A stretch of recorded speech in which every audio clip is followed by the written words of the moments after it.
And more schools are banning or at least restricting phone use. It comes as a new study finds the average teenager spends nearly a quarter of the school day texting, streaming, or scrolling. Now, the study by Seattle Children's Research Institute tracked 117 kids ages 13 to 18, and it found that teens spent an average of 1.5 hours on their smartphones during a 6.5-hour school day. About a quarter of them spent more than 2 hours on the phone during the school day, and during the entire day they spent about 5.6 hours on the phone.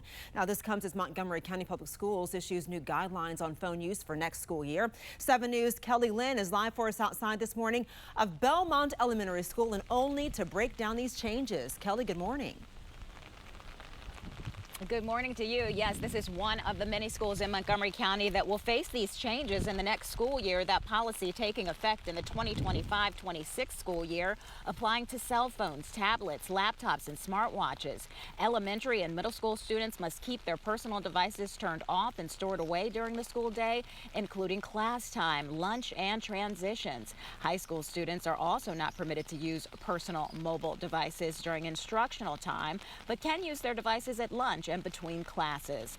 All students are allowed to use their personal mobile devices before and after school and on school buses. Now, this update falls short of a recent push by MCPS parents to make schools cell phone free, even in emergency situations. Parents need to recognize that school shootings, though unfortunately extraordinarily the headline grabbing, they're still fairly rare. Too common, but still fairly rare. But phones in schools every day is the big problem, and that's taking kids' education every minute of every day. If there's a crisis, I don't want my child on her phone. Yes, and that parent tells me that this latest update is a positive step forward at the elementary school and the middle school level, but it is a huge step backward at the high school level.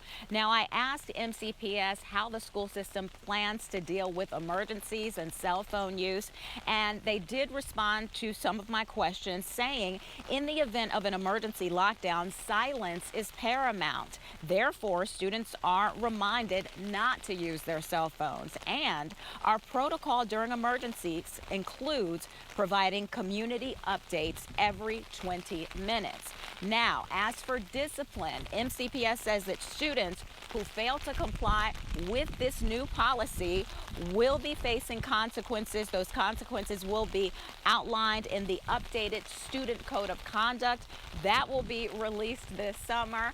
I also wanted to know about the Away All Day cell phone pilot program. That's the program that is in place at 11 schools. I'm told that that program will end at the end of this school year.